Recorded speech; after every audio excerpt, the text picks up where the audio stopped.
इंदौर के सत्कार girls hostel में रहकर सिविल जज की तैयारी कर रही 28 साल की अर्चना तिवारी पिछले 6 दिनों से लापता है। रक्षाबंधन के लिए कटनी लौटते वक्त वह नर्मदा एक्सप्रेस से अचानक लापता हो गई, जबकि उसका बैग उमरिया में ट्रेन में ही मिला है। जीआरपीएफ अर्चना की तलाश में जुटी है, लेकिन अर्चना के इस तरह से गायब हो जाना किसी मिस्ट्री से कम नहीं लग रहा। कई सवाल उठ रहे हैं, रिपोर्ट देखिए।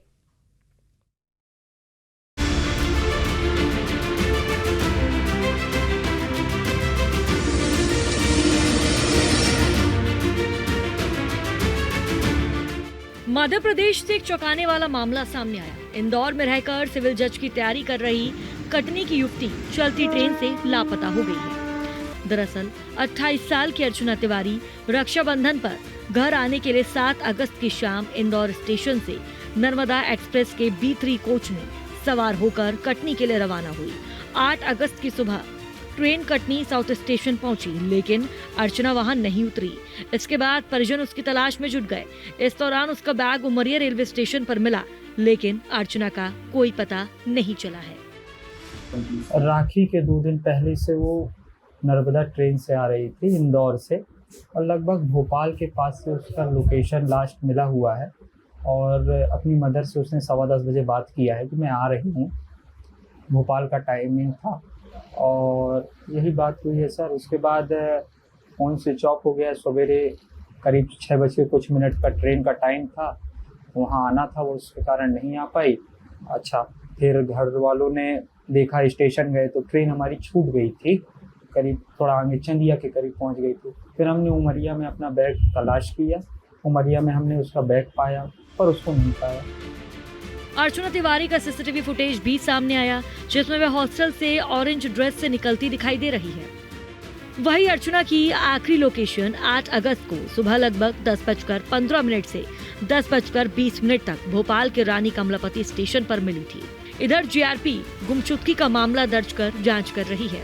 वहीं इंदौर, भोपाल, नर्मदापुरम और कटनी की रेल पुलिस भी लगातार उसकी तलाश में लगी है। देखिए, जब से ये बच्चे के गुमने की सूचना प्राप्त हुई है, श्रीमान पुलिस अधीक्षक महोदय के निर्देश में पूरा जीआरपी का अमला उस बच्चे की तलाश पतारसी के लिए प्रयासरत है। थाना जीआरपी इटारसी के परिसर में लगे सीसीटीवी जो प्लेटफॉर्म को भी कवर करते हैं, उसको परिजनों की उपस्थिति में पुनः हम लोग देख रहे हैं और बहुत बारीकी से उसका सीसीटीवी को चेक कर रहे हैं। इसके अलावा जो आउटर में लगे हैं और सामान्य जो पब्लिक के भी सीसीटीवी लगे, कैमरे लगे हैं, उनको भी हम लोग चेक कर रहे हैं। अब देखिए, तो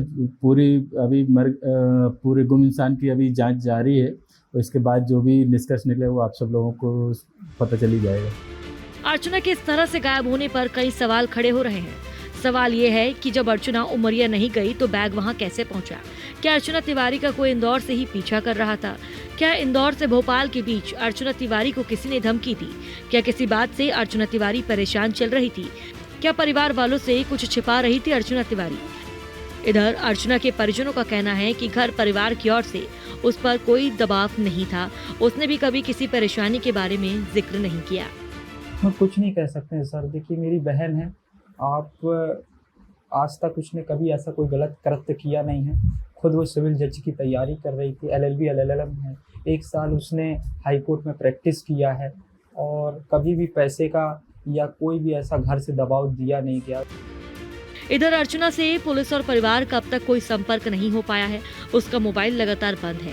रेलवे स्टेशन और उसके आसपास के सीसीटीवी फुटेज खंगाले जा रहे हैं। अब तक अर्चना तिवारी की गुमशुदगी मिस्ट्री बनी हुई है, जो उसकी तलाशी के बाद ही सुलझेगी। Team news 18।